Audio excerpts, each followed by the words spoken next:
ये आपको हमको हम लोग सुन करके उनके जैसा अपना आचरण हो, अपना जीवन हो और उस मार्ग पे, जिस मार्ग से चल के बुद्ध सिद्धार्थ गौतम से बुद्ध बने और बुद्ध बन के जो उन्होंने लोक कल्याण किया, उस पथ के हम पथिक बन जाएं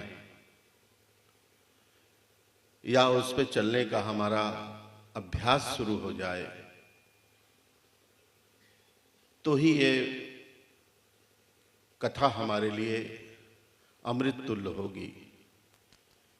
क्योंकि जब उसका हम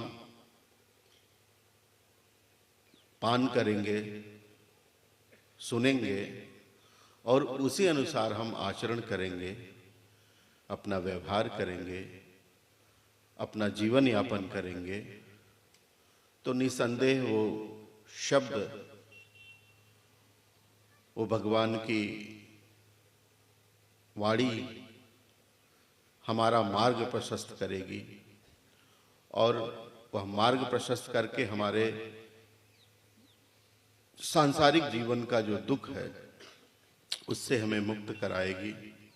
साथ ही इस आवागमन का जो भवचक्र है, इस संसार चक्र से हमें मुक्त होने का एक मार्ग मिलेगा, मुक्ति मिलेगी और हमारा जीवन सुखमय होगा। तो इस आयोजन का यही मतलब है कि आप लोग जो भी यहाँ से सुने, वो सुन करके केवल सत्संग और कथा भर न रह जाए, बल्कि ये हमारे जीवन में उतर जाए, हमारे दैनिक जो क्रियाकलाप हैं, जो हमारा आचरण है, उसमें कहीं न कहीं बुद्ध वचन उतर जाएं, तो ही हम लोगों का सही मामले में कल्याण है। और इसीलिए जो भगवान बुद्ध देशना करते थे, तो साहित्य में आप सुनते हैं कि लोग सुनते सुनते श्रोतापन्न हो गए, सकृदागामी अनागामी तक हुए। तो सुनने का एक गुण होना चाहिए कि हम कैसे उसको मन लगा के सुने और सुनते सुनते उन शब्दों में इतना हम गहराई तक पहुंच जाएं कि वो हमारा बोध हो जाए, हमें अंदर तक वो बोध करा दे और हम उसी समय हम ये चीज संकल्प ले लें कि नहीं, अब आज से मेरा ये जो जीवन है इसी रास्ते पे चलेगा, या मैं जो मेरे अंदर दुर्गुण हैं या जो मैं अन्य रास्तों पे चल रहा था, भटके हुए मार्ग पे था, उस मार्ग से मैं इस धर्म की धारा में आ जाऊं, इन बुद्ध उपदेशों के अनुसार मैं अपना जीवन यापन करने लगूं, तो ही हमारा सच्चे अर्थों में, सही मामले में हमारा कल्याण होगा। जब आप भगवान बुद्ध का पूरा जीवन चरित्र जानते हैं, सुनते हैं, पढ़ते हैं, तो एक सुमेध तापस के रूप में, आज से जब बुद्ध हुए थे उससे, उस दिन से लेकर के उसके 99 कल्प पहले तक की बात सुमेध तापस की आई थी कि एक सुमेध तापस तपस्वी के रूप में तपस्या करते थे और उन्होंने बुद्ध बनने का संकल्प लिया, और वो भी किसके सामने लिया? दीपांकर बुद्ध के सामने। तो ये कथा आपने सुनी होगी, आया होगा, जरूर आया होगा। तो संकल्प आदमी आज लेता है, पूर्ण होने में बहुत समय लगता है, लेकिन पूर्ण संकल्प उसी का होता है जो संकल्प लेता है। जिसने संकल्प ही नहीं लिया उसका कभी उसको कभी पूर्ण तो होगा ही नहीं। तो इसलिए आप लोग भी जो संकल्प ले, संकल्प तो लेना ही होगा, बिना संकल्प लिए कभी पूर्णता तक पहुंच ही नहीं सकते। जब हम सिद्धार्थ बोधिसत्व को देखते हैं कि वो 99 कल्प पहले मतलब सुमेध तापस के रूप में उन्होंने बुद्ध बनने का संकल्प किया कि मैं भी बुद्ध बनूं, तो जाकर के 99 कल्प लगा। और उसमें जब भगवान की जीवन कथा आप सुनते हैं तो उसमें आता है कि जब भगवान बुद्ध गृह त्याग करके उस पहाड़ी पे, जिसको प्राज्ञ बोधि कहते हैं हम लोग, उस पहाड़ी पे 6 वर्ष कठोर तप करके फिर बोध गया में बोधि वृक्ष के नीचे जब वो बुद्धत्व प्राप्ति के निमित्त बैठे, तो उन्होंने प्रथम ध्यान में, रात्रि के प्रथम पहर में, उन्होंने अपने जीवन की पुब्बे निवासानु स्मृति का उन्हें बोध होता है कि पूर्व जन्मों में जो भी उनका निवास स्थान रहा उसका उन्हें बोध होता है। मतलब वो अपना रिबर्थ देखना शुरू करते हैं। तो जातक कथाओं में आता है कि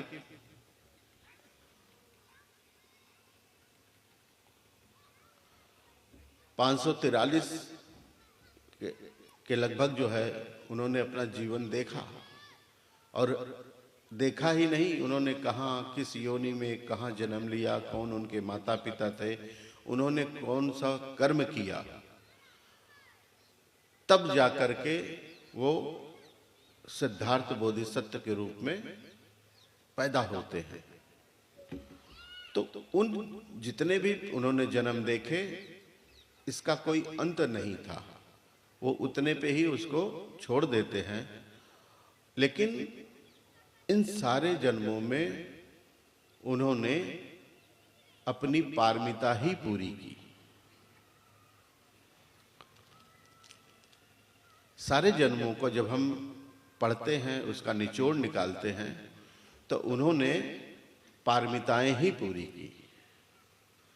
तो 10 पारमिता आप जानते हैं कि पहली पारमिता जो है दान पारमिता से शुरू होती है,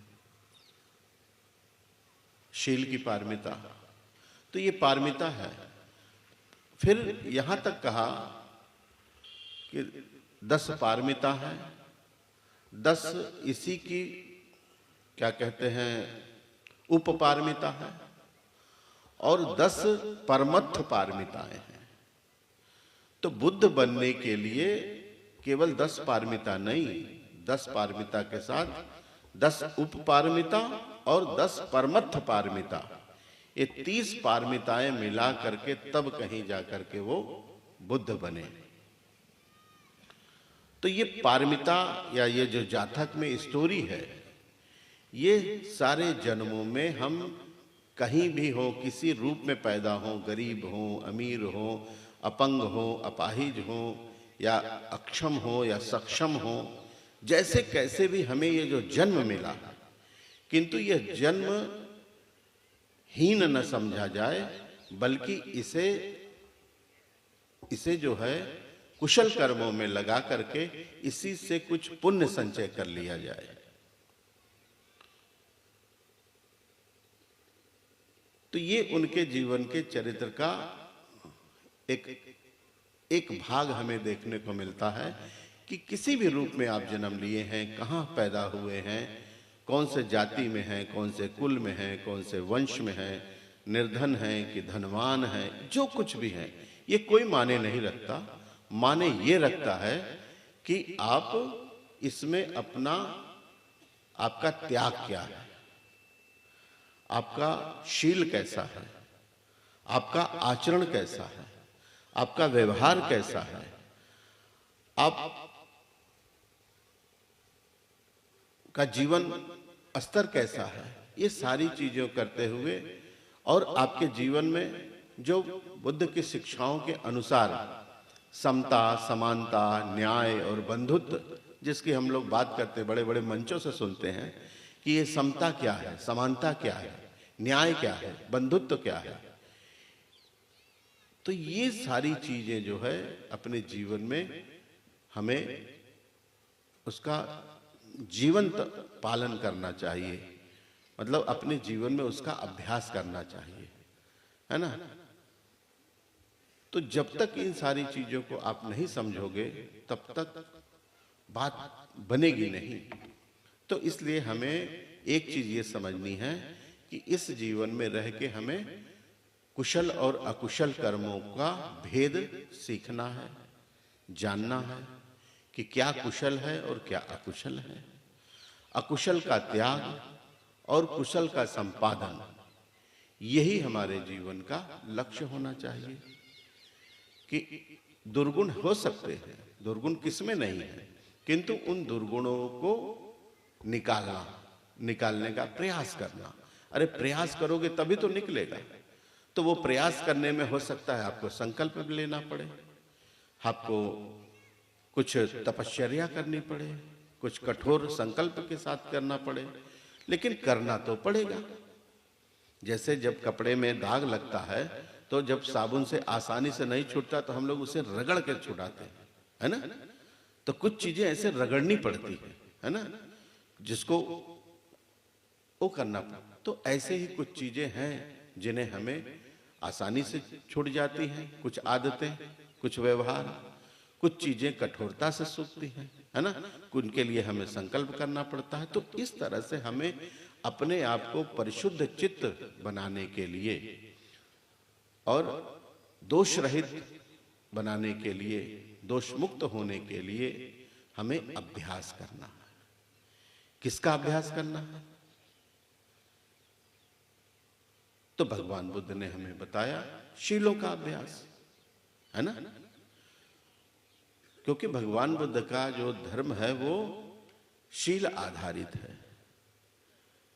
दूसरे मतांतरों में शील जो है, जैसे आपके घर में रोशनदान होता है ना, वेंटिलेशन के लिए हवा आती है जरा से, तो उस तरह से उनके यहाँ शील का मतलब होता है।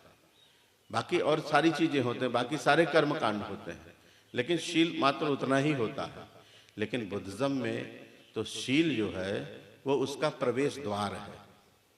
बिना शील के रास्ते आए आप बौद्ध धर्म की ओर आ ही नहीं सकते, है ना। बौद्ध धर्म आपको समझ ही नहीं आएगा। तो प्रवेश आपका शीलों से ही होगा। जब तक आप शीलों का संकल्प लेकर के शीलों के पालन का अभ्यास नहीं करेंगे तब तक आप बौद्ध धर्म का अक्षर का कहरा नहीं जान पाएंगे। तो उसको जानना है, सीखना है, समझना है, उस पर चलना है। तो शील आधारित जीवन जीना होगा। तो शील प्रवेश द्वार है। जैसे कभी एक उदाहरण में थोड़ा सा समझ सकते हैं हम कि जैसे हमारा शरीर है, इस शरीर में हमारा हृदय है, उस हृदय में हमारी धड़कन है। तो जब तक हृदय धड़क रहा है तभी तक ये शरीर है। अगर हृदय धड़कना बंद हो जाए तो ये शरीर निश्चेत हो जाएगा, किसी काम का नहीं है। हम जीवित नहीं, मुर्दा समान हो जाएंगे, है ना। तो उसी तरह से जब तक एक बौद्ध के जीवन में शीलाचरण है, शील आधारित उसका जीवन है, तभी तक वो बौद्ध है और बौद्ध के रूप में वो जिंदा है। यदि उसके जीवन में शील नहीं, सदाचार नहीं, संयम नहीं, तो ये जान ले कि वो बौद्ध नहीं है। नाम के आगे कितना ही बौद्ध लिख लेने से बौद्ध नहीं हो जाएगा। वो उसको जी रहा है, उस पे उसका आचरण कर रहा है, उसका व्यवहार कर रहा है, तभी तक वो बौद्ध है।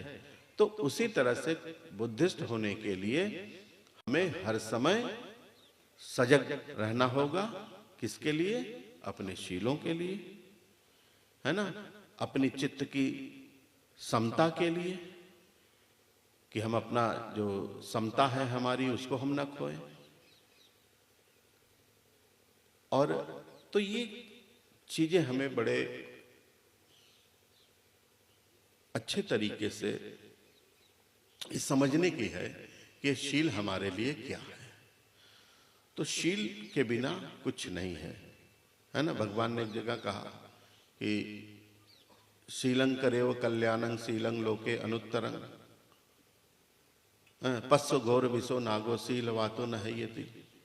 कि मतलब जो शील कितना कल्याण करता है हमारा। शील के समान लोक में कोई दूसरा है भी नहीं। यदि जो व्यक्ति शीलवान है और शील उसका इतना कल्याण करता है कि जो पस्स घोर विसो नागो, जो जहरीला सर्प है, वो भी जो है उसको नहीं डसता, है ना। और उस जहरीले सर्प की भी रक्षा हो जाती है क्योंकि वो भी शीलों पे चलता है। तो ऐसे बहुत सारी चीजें हैं। तो एक तो ये है।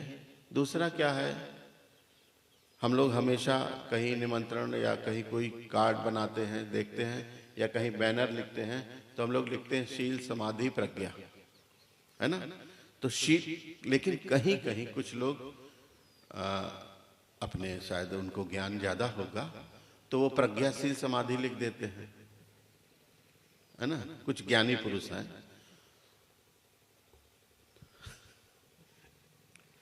तो अब बिना शील के प्रज्ञा कहाँ से आ जाएगी, है ना। मैं बताऊंगा, वो भी बताऊंगा, लेकिन कहने का मतलब कि शील है। शील पालन करने से क्या होता है, आपका मन, काया और वाणी ये परिशुद्ध होती जाती है ना। ये जब मन, काया, वाणी से जो जितने भी कर्म होते हैं ये परिशुद्ध होते जाते हैं। तो ये परिशुद्धता के कारण चित्त स्थिर होने लगता है, चित्त शांत होने लगता है। चित्त में अकुशल विचार, अकुशल भावना, या जिन्हें हम कह सकते हैं कि राग, द्वेष, लोभ, मोह, मान, अभिमान, अहंकार, ये दुर्गुण जो है मनुष्य के, ये कम होने लगते हैं।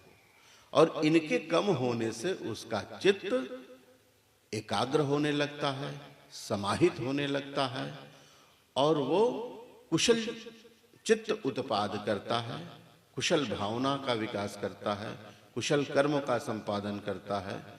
तो कुशल की ओर वो व्यक्ति बढ़ने लगता है। कौन बढ़ता है? शीलवान बढ़ता है ना। तो ये सारी चीजें हैं। जैसे हम लोग, एक मैं अक्सर उदाहरण देता हूं, मेरा सुना भी होगा।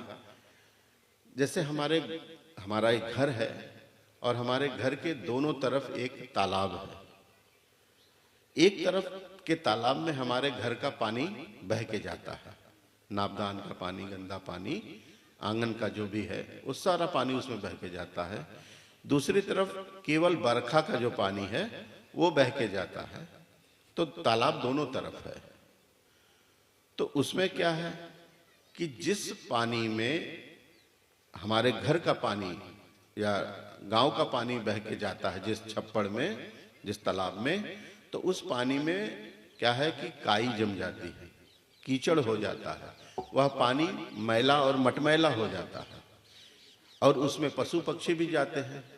तो उस पानी के पास यदि हम जाते हैं, उस तालाब के पास हम जब जाते हैं तो उसमें देखते हैं तो पानी में हमें कुछ दिखाई नहीं देता, केवल उस पे काई, कीचड़, मटमैलापन ही दिखाई देता है।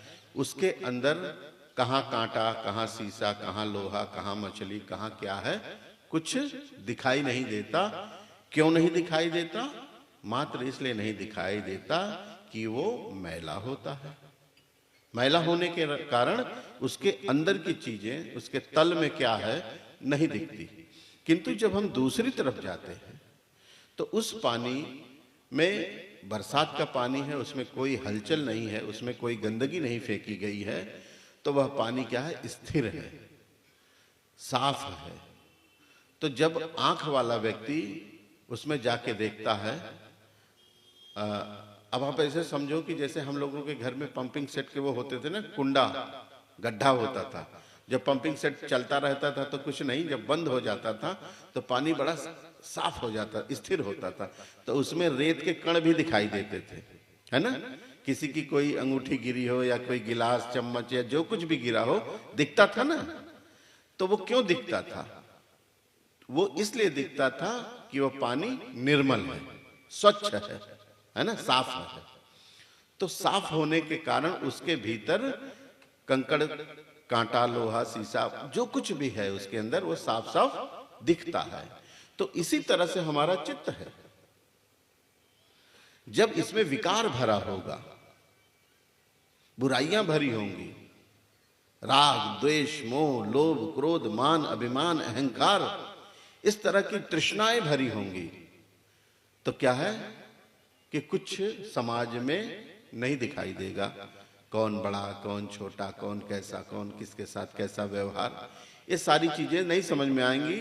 वो क्या कहते हैं, लोगों को अभिमान के कारण उनकी अवहेलना करता हुआ, उनका मर्दन करता हुआ आगे बढ़ता जाता है। किंतु जब ये चित्त शील पे आधारित होगा तो निर्मल होगा, स्वच्छ होगा, शांत होगा। तो ये क्या है, संसार की सारी अच्छाई, सारी बुराई दिखेगी। और वो दिखने से हम कैसे आचरण वाले हैं, हमारा शील क्या है ना, हम किस पे चलने वाले हैं। तो हमें कुशल और अकुशल, पाप और पुण्य, है ना, सही और गलत, ये सारी चीजें हम लोगों को साफ साफ दिखाई देगी। तो हम अकुशल का त्याग करके और कुशल का संपादन करना हम अपने जीवन में शुरू कर देंगे। तो ऐसा चित्त निर्माण तभी होगा जब शील हमारे जीवन में होगा। शील होगा तो समाधि होगी, और समाधि होगी तो क्या है, फिर प्रज्ञा। प्रज्ञा तो आ गई ना अपने आप, क्योंकि भाई हमें पहचान तो हो गई ना। अच्छे बुरे की पहचान होना ही तो प्रज्ञा है। सही गलत को जानना ही तो प्रज्ञा है, कि प्रज्ञा कोई और चीज है। प्रज्ञा का मतलब ही है समझ, बोध, अनुभव, अनुभूति पे आधारित जो बोध है, जो जानकारी है सही गलत की, करनी अकरनी की, है ना, इसकी जानकारी होना ही प्रज्ञा है। तो ये प्रज्ञा अपने आप आएगी, लेकिन शर्त है कि शील पहले होना चाहिए जीवन में। तो शील होगा तो ये सारी चीजें होंगी। एक बड़ा लंबा सा सूत्र है, लेकिन उसका मैं बहुत छोटा करके सुनाता हूं। एक बिहार की एक जगह है, आज के जमाने में उसे चंपारण कहते हैं। उस समय चंपा नगरी थी, और चंपा नगरी में एक गंगा नदी के किनारे जो है गग्गरा घाट था, वो कोई था ऐसा घाट। तो वहां भगवान बुद्ध उस गांव में अपने 500 भिक्षुओं के साथ जाते हैं। तो जब उस गांव के तमाम सम्मानित लोग, मानिंद लोग सुनते हैं कि भगवान अरहत हैं, सम्यक संबुद्ध हैं, विद्या आचरण संपन्न है, सारे गुणों के जानकार हैं, है ना, तीनों काल के ज्ञाता हैं, ये सारी चीजें उनकी फैली हुई थी, उनका इतना वो था। तो भगवान जब उस गांव में प्रवेश करते हैं तो तमाम लोग कहते हैं कि भगवान को दर्शन के लिए जाएंगे, उनके उपदेश सुनने जाएंगे। तो ऐसे सब गांव के लोग, बस्ती के लोग सब एक तरफ से जाने लगे। तो उसी गांव में एक विद्वान ब्राह्मण है, वो, उसका नाम है सोनदंड। तो वो सोने की जो है छड़ी लिए रहता था, और उसका बड़ा नाम था। उसका जो राजा बिंबिसार था वहाँ का, मगध का राजा, वो भी उसको उन नगर में बहुत बड़ा हिस्सा दे करके उसका सम्मान किया हुआ था। उसका बड़ा मतलब यश फैला हुआ था। उसके भी 300-400 शिष्य थे, और वो भी आचार्य था, गणाचार्य था, और उसके हम बहुत सारे लोग ऐसे रहते थे। तो वो देखता है कि ये भीड़ कहाँ जा रही है, तो पूछता है कि कौन, हम कहाँ जा रहे हो भाई? तो लोगों ने कहा कि सम्यक संबुद्ध हमारे नगरी में पधारे हैं, हम लोग उनका उपदेश मतलब उनका दर्शन करने जा रहे हैं, उनके उपदेश सुनने जा रहे हैं। तो कहता है थोड़ी देर रुक सकते हो, मैं भी चलूंगा। तो कहता ठीक है, आप भी चलिए, आइए। इतना मानित पूजित आदमी है, फिर भी वो कहता है कि हम भी चलेंगे। लेकिन कुछ उसके दरबारी होते हैं या और तमाम ऐसे ज्ञानी लोग भी होते हैं, वो कहते हैं महाराज आप जाएंगे, आप इतने बड़े हैं, आप इतने वयोवृद्ध हैं, आपका इतना सम्मान है, उसके अंदर अहंकार बढ़ा रहे हैं, आपका जाना उचित नहीं। तो कहता है क्यों मेरा जाना उचित नहीं? तो वो कहते हैं कि अरे श्रमण गौतम मुंडक है, वो बहुत युवा है, आप वयोवृद्ध हैं, बहुत पुराने हैं, आपकी ख्याति दूर दूर तक है, आपके भोग संपत्ति है, आपका यश है, आपके इतने शिष्य हैं, आपके इतने अनुयायी हैं। इस तरह की तमाम बातें कहते हैं कि आपका जाना योग्य नहीं, बल्कि बुद्ध का ही आपके पास आना उचित है। तो ये बात उसको कहते हैं। फिर वो उन्हीं को उत्तर देता है और भी तमाम बातें कहते हैं कि आप जो है सुजात हैं, आप वेदों के ज्ञाता हैं, आप यज्ञ हवन करने वाले हैं। इस तरह से बहुत सारी कहानी बताते हैं उसको, किंतु वो कहता है कि नहीं, भगवान बुद्ध सिद्धार्थ में जो गौतम से बुद्ध बने, बुद्ध का लोक में जो है बहुत नाम है। वो युवावस्था में जब उनके काले बाल थे, उस समय उन्होंने बाल का साय दाढ़ी मुड़ा करके सन्यास धारण किया। उनका त्याग बहुत है। उन्होंने पीछे रोते हुए माता पिता, पत्नी, परिवार सबको छोड़ा। वो राजकुल से थे, उनके पास धन संपत्ति की कोई कमी नहीं थी, उसका भी उन्होंने त्याग किया, है ना। और उसके बाद वो तपस्वी हैं और उनका लोक में यश फैला हुआ है कि वो सम्यक संबुद्ध हैं, अर्थात बुद्ध हैं। और उनके बहुत सारे अन्य प्रदेशों से भी लोग उनके उपदेश सुनने आते हैं। उनके अनुयायियों की संख्या बहुत है और वो राजकुल से हैं। तो कैसे वो हीन है, कैसे हीन है? और दूसरी बात कि वो हमारे नगर में पधारे हैं और हमारे नगर में यदि कोई आया है तो वो हमारा अतिथि है। तो अतिथि के दर्शन के लिए जाना हमें ही उचित होता है, न कि हम ये उम्मीद करें कि ये मेरे दरवाजे आएंगे। तो कहता है ठीक है। खैर वार्ता बड़ी लंबी हो गई, पहुंच गए। लेकिन अब रास्ते में जा रहा है तो उसके मन में बहुत सारे विचार उठ रहे हैं। हर आदमी को विचार उठता है। तो ये कहता है कि जो बुद्ध हैं बहुत ज्ञानी हैं, कहीं ऐसा कोई सवाल हमसे न पूछ लें कि जिसका मैं सही उत्तर न दे पाऊं। तो ये भरी सभा जो चंपारण की नगरी में जहां मेरा यश फैला है, जहां लोग मुझे मानते पूजते हैं, है ना, मेरा उपहास उड़ाने लगे, मेरा हास हो जाए। फिर क्या मैं अगर सवाल पूछूं भगवान से और भगवान कहीं यह कह दें कि सोनदंड ये क्वेश्चन, ये प्रश्न ऐसे नहीं ऐसे पूछना चाहिए था, तो भी मेरी हंसी हो जाएगी।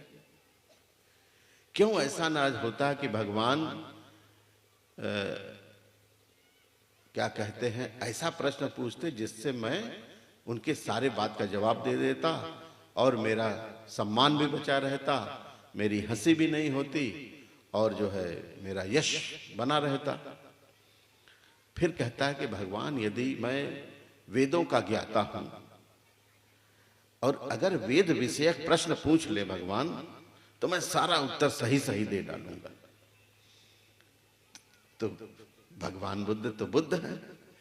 अब वो बैठने में भी विचार करता है कि मैं कहां बैठूं, सामने बैठूं अब पता चला प्रश्न न पूछूं तो लोग मुझे ही कहेंगे कि देखो ये व्यक्ति यहाँ आया भी और भगवान से कुछ पूछा नहीं। और कहीं मुझे सामने देख कर बुद्ध पूछ ले, पीछे बैठूं और प्रश्न ना करूं तो लोग कहेंगे कि देखो आया और जो है ऐसे चुपचाप बैठ करके वो चला गया, मतलब बुद्ध के सामने आने से डर गया, तो भी मेरा यश क्षीण हो जाएगा। बड़ा संकट उसके जीवन में, बड़ा संकट। फिर आता है और भगवान के पास ही प्रणाम करके बैठ जाता है। बहुत सारे लोग उसके साथ आते हैं तो कोई नमस्कार करता, कोई चरण छूता, कोई कुछ करता, कोई ऐसे ही बैठ जाता। सब परिषद बैठ गई। जब सब परिषद बैठ गई तब उसके मन में फिर वही सवाल आ रहा है कि भगवान मतलब उसी जो है वेद सम्यक कुछ प्रश्न पूछ लेते जिसका मैं अभ्यास किया हूं तो मैं भगवान का सही सही जवाब दे देता। अब भगवान बुद्ध अपने चित्त से उसके चित्त में हो रहे उथल पुथल को, प्रश्न, इन विचारों को अपने चित्त से जान जाते हैं, क्योंकि वो परचित्त ज्ञानी है। परचित्त ज्ञानी है बुद्ध, तो उसके चित्त की अवस्था को पढ़ करके तब भगवान वैसा ही प्रश्न पूछ लेते हैं उससे। तो कहते हैं कि सोनदंड, ब्राह्मण कौन होता है और कितने गुण होने से कोई व्यक्ति ब्राह्मण होता है? तो उसका तो मतलब मन उसका खुश हो गया कि अरे ये तो भगवान ने बड़ा सरल क्वेश्चन हमसे पूछ लिया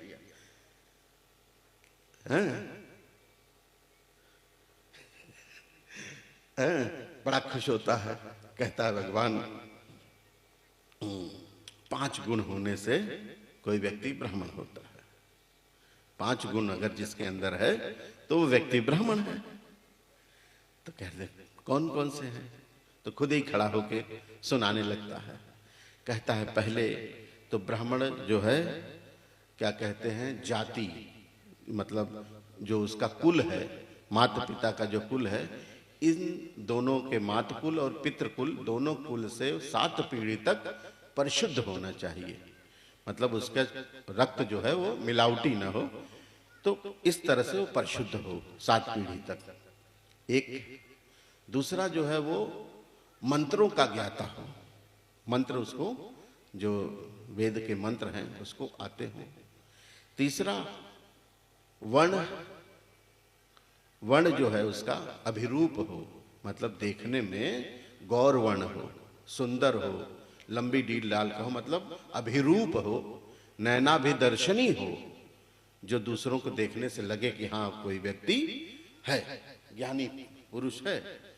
और चौथा उसके अंदर शील हो, शीलवान हो। और 5वां वो यज्ञ हवन करने में महापंडित हो। ये 5 चीजें हैं। उसने कहा भगवान ने तो बड़ा सरल पूछा, बता दिया उसने। फिर भगवान कहते हैं अच्छा सोनदंड, इनमें से यदि एक कोई चीज कम कर दी जाए तो भी क्या कोई व्यक्ति ब्राह्मण रहेगा? तो कहते हाँ रहेगा। क्या चीज कम कर देने से? तो बोलते हैं कि यदि वो जो रक्त की शुद्धता है, अगर ये छोड़ भी दी जाए, है ना, और 4 चीजें जो हैं, जो वो वेद का ज्ञाता हो, गौरवर्ण हो, शीलवान हो और यज्ञ हवन करना जानता हो, ये चीजें हो, तो कहते अच्छा ठीक, अगर इसके 4 में से कोई एक चीज और कम कर दी जाए तब भी क्या कोई व्यक्ति ब्राह्मण रहेगा? बोले हाँ। बोले क्या चीज? बोले ये जो वर्ण है, जो सुंदरता है, अगर ये नहीं भी है किंतु वो मंत्रधर है, शीलवान है और यज्ञ कर्म करना जानता है, कर्मकांड जानता है, तो भी वो ब्राह्मण रहेगा। बोले ठीक। अच्छा ये जो 3 चीजें बची हैं, 3 में से यदि कोई एक चीज कम हो जाए, ना हो किसी ब्राह्मण के पास, तो भी क्या वो ब्राह्मण रहेगा? तो कहता हाँ रह सकता है। क्या? तो बोले अगर उसे मंत्र न भी आता हो लेकिन वो शीलवान हो और कर्म कांड जानता हो तो भी वो ब्राह्मण रहेगा। तो इतना कहते ही जो है उसके जो साथ और दूसरे माड़वक तमाम ऐसे सारे लोग थे, वो चिल्लाने लगे कि सोनदंत ये क्या कह रहे हो, तुम ब्राह्मण का जो है अपमान कर रहे हो, कैसे होना है? रक्त की शुद्धता तो बहुत जरूरी है, वर्ण बहुत जरूरी है, मंत्र बहुत जरूरी है, बिना इसके कैसे कोई ब्राह्मण हो सकता है? इस तरह का हो हल्ला मचने लगा। तो भगवान बुद्ध परिषद को कहते हैं कि ठीक है भाई, अगर तुम लोगों को लगता है कि सोनदंत मेरे प्रश्न का जवाब नहीं दे पा रहा है तो तुम ही लोग में से कोई एक प्रश्न मुझसे करे, इस बात पे चर्चा करें।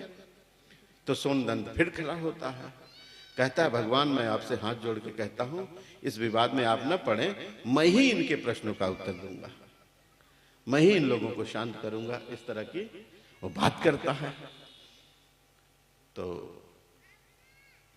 अब आपस में ही उलझन हो गई।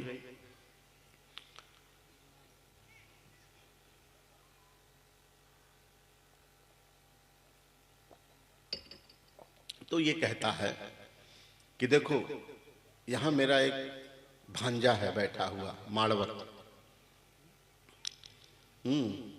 अंगक नाम था उसका, अंगक नाम था। इसको मैं जानता हूं, ये मेरा भांजा है, मैं इसके मातृकुल से भी जानता हूं, पितृकुल से भी जानता हूं, और ये विद्वान भी है, इसके जैसा सुंदर भी कोई नहीं है, सारा चीज है। इसको मैं जानता हूं। और लेकिन अगर ये सुजात है, गौरवर्ण वर्ण अच्छा है, मंत्रधर है और यज्ञ हवन करना भी जानता है, किंतु यह दुष्शील हो, अर्थात हिंसा करने वाला हो, चोरी करने वाला हो, व्यभिचार करने वाला हो, पर स्त्री गमन करने वाला हो, मिथ्या वचन बोलने वाला हो और नशा पदार्थ करने वाला व्यक्ति हो, जिसके अंदर इतने दुर्गुण होंगे तो भी क्या ये ब्राह्मण होगा? तो कहते हैं नहीं, ये ब्राह्मण नहीं हो सकता। तो कहने का तात्पर्य ये था, उन सारे कहानी का अर्थ ये था कि व्यक्ति में जो कुछ भी सर्वोपरि है, यदि कोई चीज श्रेष्ठ है तो वो शील और सदाचार ही श्रेष्ठ है। उसी से व्यक्ति ज्ञानी है, उसी से व्यक्ति ब्राह्मण है, उसी से व्यक्ति सब कुछ है। यदि शील नहीं है तो विद्वान होने का भी कोई मतलब नहीं है। तो कहने का मतलब कि जहां शील है वहां प्रज्ञा है, जहां प्रज्ञा है वहीं शील है। तो शील और प्रज्ञा एक दूसरे का क्या कहते हैं, प्रक्षालन करते हैं। प्रक्षालन का मतलब कि एक दूसरे को वो स्वच्छ करते रहते हैं। शील आचरण से उसकी प्रज्ञा बढ़ती रहती है और प्रज्ञा से उसका शील का संपादन बढ़ता रहता है ना। तो शील और प्रज्ञा ये दोनों ही बड़ी आवश्यक है। शील के बिना प्रज्ञा नहीं और प्रज्ञा के बिना शील नहीं हो सकता। समझे आप कि नहीं? तो इसलिए शीलवान होना हमारे जीवन के लिए नितांत आवश्यक है और इस शील से ही हमारे जीवन में सुख है। ठीक है, इस जीवन में सुख है। क्यों? कि अकुशल कर्म करने से दुख बढ़ता है, कुशल कर्म करने से सुख बढ़ता है। तो अकुशल का त्याग ही शील का अभ्यास है। और भगवान बुद्ध का हमें धर्म तब क्या सिखा देता है? तो पहले हमें भगवान बुद्ध का धर्म शीलवान बनाता है। आप आए, शील लिए, तो क्या बने? शीलवान बने ना। जब शील पालन किया तो हमारे अंदर अच्छे गुण बढ़े, दया बढ़ी, करुणा बढ़ी, प्रेम बढ़ा, दान की भावनाएं भरी, है ना, त्याग बढ़ा। तो क्या हुआ? शीलवान होने के बाद हम गुणवान हो जाते हैं, हमारे अंदर गुणों का विकास होने लगता है। किसके अंदर होता है? शीलवान के अंदर। तो गुणवान हो जाते हैं, हमारे अंदर बहुत सारे अच्छे गुण विकसित होने लगते हैं। हमारा क्रोध कम होने लगता, हमारा लोभ कम होने लगता, हमारी तृष्णा कम होने लगती, हमारी वासना कम होने लगती। हम शीलवान सदाचारी होकर के त्यागी होने लगते हैं। तो शीलवान होने से हम गुणवान होते हैं। गुणवान होने से हम क्या है? गुणवान होने से हम क्या होते हैं? फिर पुण्यवान होते हैं। भाई पुण्य चाहिए कि नहीं चाहिए हमें अपने जीवन में? है? तो पुण्य क्या है? पुण्य का मतलब ही है कुशल कर्म। कुशल कर्म है? तो हम जब शीलवान होंगे, गुणवान होंगे, तो हम धीरे धीरे पुण्यवान भी होने लगेंगे, क्योंकि हमारे अंदर जो है दान की पारमिता, शील की पारमिता, प्रज्ञा की पारमिता, है ना, तमाम तरह की पारमिताओं का विकास होने लगेगा। तो हम पुण्यवान हो जाएंगे। हमारे अंदर दया होगी तो हम किसी रोगी को देख करके उसकी सेवा करेंगे, किसी गरीब की मदद करेंगे, किसी भूखे की मदद करेंगे, किसी जरूरतमंद की मदद करेंगे। तो जो मदद करते हैं उसके बदले में हम क्या मिलता है? हमें कुछ धन नहीं मिलता, लेकिन वो किया हुआ पुण्य मिलता है। पुण्य का मतलब ही है कि कुशल चित्त। जब जब हम अपने कर्म को सोचेंगे, अच्छे कर्म को सोचेंगे, तो चित्त प्रसन्न होगा, चेहरे पे मुस्कान आएगी, मन शांत होगा, मधुरता जीवन में आएगी और करने का मन करेगा। लेकिन जब क्या कहते हैं, हम पुण्य नहीं करते तो हम जो है अकुशल करते हैं, तो हम भयभीत होते हैं, दुखी होते हैं, डरे डरे से रहते हैं। तो ये चीज है, आदमी अपने आचरण से, अपने व्यवहार, अपने कर्म से, आप एक चीज जान लो कि कभी भी आप अपने जीवन में कितना भी छुप के कोई भी बुरा काम कर लो, कितना भी छुप के कोई भी बुरा काम कर लो, और उस बुरे काम को आपके घर के लोगों ने नहीं देखा, आपके माता पिता, भाई बहन, बंधु, किसी ने नहीं देखा, यहां तक कि अड़ोस पड़ोस के लोगों ने नहीं देखा। आप जिस जिला जवार में रहते हैं, वहां गांव में रहते हैं, कोई नहीं जानता।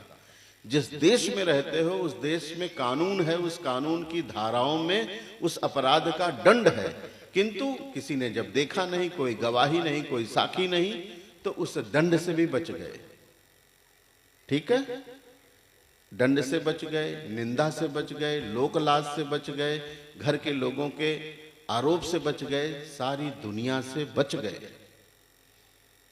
किंतु आप सोचते हो कि मैं बच गया, आप बचे नहीं हो, आप नहीं बचे हो। अब बोलो कैसे नहीं बचे हो?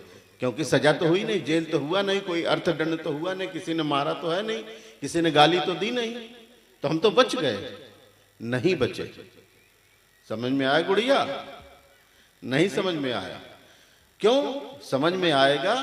जब हम, क्योंकि हम नहीं बचे हैं, इसलिए कि मेरा किया हुआ जो कर्म है उस कर्म का अपराध बोध तो मुझ में है।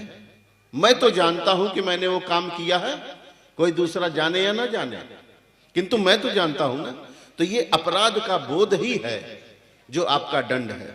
ये आपको भयभीत करेगा, यही आपको डराएगा, यही आपको दुर्गति की ओर लेके जाएगा। तो अपराध बोध से बचना, अर्थात अपराध न करना ही जीवन का सच्चा सुख है, क्योंकि भय रहित होना ही बुद्ध का धर्म है। भय में जब तक हैं तब तक हम दुर्गति में जाएंगे। जिस दिन हम सुखी हो गए, है ना, क्योंकि भगवान का जितना उपदेश है ये जीवन को सुखमय बनाने के लिए है, शांतमय बनाने के लिए है ना, मुक्ति के लिए है। तो ये मुक्ति तभी है जब हम भय से, दुख से, है ना, अकुशल से, पाप कर्म से, है, इन सारी चीजों से मुक्त हो, तभी हम मुक्त हो सकते हैं। तो मैंने बहुत समय ले लिया, तो अभी चुप है। तो बंते जी को भी बोलना है, कह रहे बंते मुझे भी बोलना। तो खैर मेरा हो गया, और तो मेरी बात आपको निसंदेह समझ में आई होगी। तो आप लोग इसका अपने जीवन में पालन करें और यहाँ से कुछ अच्छा लेके जाएं जिससे हमारा जीवन सुंदर हो सके, है ना। ये धनता निर्धनता, है ना, ये रूप रंग, ये सब बहुत गौण है? धर्म श्रेष्ठ है ना, उसका पालन श्रेष्ठ है, उसी से हमारा जीवन सुंदर हो सकता है ना। एक बहुत अच्छा कपड़ा व्यक्ति पहने हुए है, बहुत वो है, किंतु उसका चरित्र नहीं अच्छा है ना, उसका वो सम्मान नहीं है। जो एक शीलवान फटे पुराने कपड़े में भी है, किंतु उसका आदर सत्कार लोग हृदय से करते हैं, है ना। उसका तो दिखावे की वजह से सामने कर लेते हैं, लेकिन पीठ पीछे ही गाली देते हैं ना, है? तो ये सम्मान कोई सम्मान नहीं है। तो सम्मान वो है जो हृदय में हो। तो इसलिए जो है भगवान बुद्ध का धर्म बहुत श्रेष्ठ है, बहुत महान है, और उसके हम मात्र पथिक बन जाएं, और उससे हमें जीवन में एक सागर से दो चार बूंद भी हमें मिल जाए और हमारा जीवन कृतार्थ हो जाए, जन्म सफल हो जाए।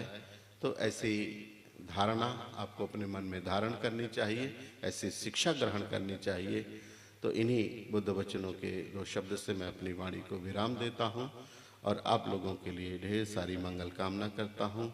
खास तौर से अजय और जितने भी आयोजक बंधु हैं, पूज्य भंते प्रियदर्शी के लिए मंगल कामना करते हुए मैं अपनी वाणी को यहीं विराम देता हूँ। सबका मंगल हो, सबका मंगल हो, सब सुखी और दीर्घायु हो।